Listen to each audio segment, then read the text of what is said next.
Now, it is one of the last taboos of the former East Germany, forced adoptions. There are widespread suspicions that babies were stolen from their parents by the communist government shortly after birth.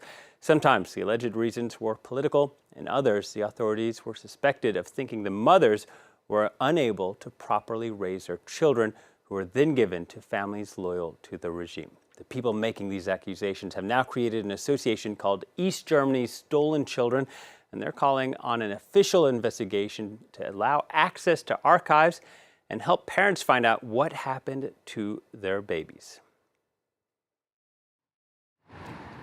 Katrin Hunholz was 17 years old when her daughter was born in this clinic in Leipzig. It was 1986, 3 years before the fall of the Berlin Wall. But things went wrong. The doctor said the baby was stillborn. Katrin never believed it. She's convinced her baby was stolen to be given to another family. This is where they stole the children. And it's hard to think that the adoptive parents were probably waiting in front of the hospital to be given the child right after birth.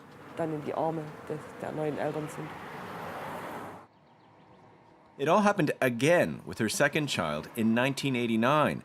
But then German reunification took place, and Katrin just buried her pain and tried to forget. It wasn't until 2016 that she started to hunt for information. I looked in the cemeteries, but I couldn't find any trace of my children. I looked in the hospitals and at the city archives. But the information she gathered is troubling. The official documents give different weights and lengths for the same stillborn child. Some documents appear to be fakes. Katrin Hunholz doesn't have indisputable proof of any babies being stolen, but she did discover in her research that hundreds of other parents are in the same situation. I always thought that I was the only person to have lived through this. And then I found out on the internet that it had happened to lots of other parents. And it's always the same story. With them, I can talk about it and try to figure out how to deal with it. Helping Katrin and all the other parents find their children is the job of Andreas Lacke. In 1984, Andreas tried to escape from East Germany with his pregnant wife and ended up in prison. Their son was born several months later and taken from them in the hospital to be given to a family loyal to the government. After the fall of the Berlin Wall, Andreas moved heaven and earth to find him. I didn't have proof of the adoption, only a photo taken by my mother. Andreas only found his son thanks to a TV show and decided to help other parents whose children were stolen by the regime. These people are obsessed by the disappearance of their child. Many of them are destroyed and cannot work. Some are advanced in age and they just want to know what happened to their children, where they were brought up, where they are now. They think about it night and day. Even today, a simple song can move Andreas close to tears.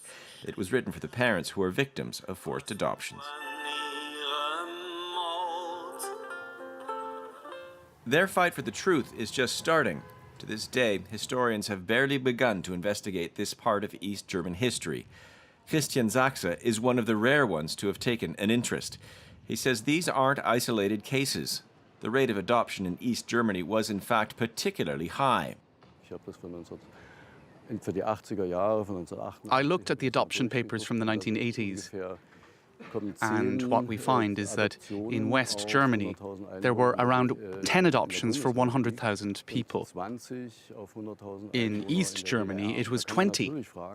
So we can obviously ask, what kind of pressure or interests were hiding behind these adoptions? Like Andreas Lacke, many victims are also convinced that there was an organized system behind the forced adoptions, and that their research is being blocked by former members of the communist regime still holding jobs in hospitals.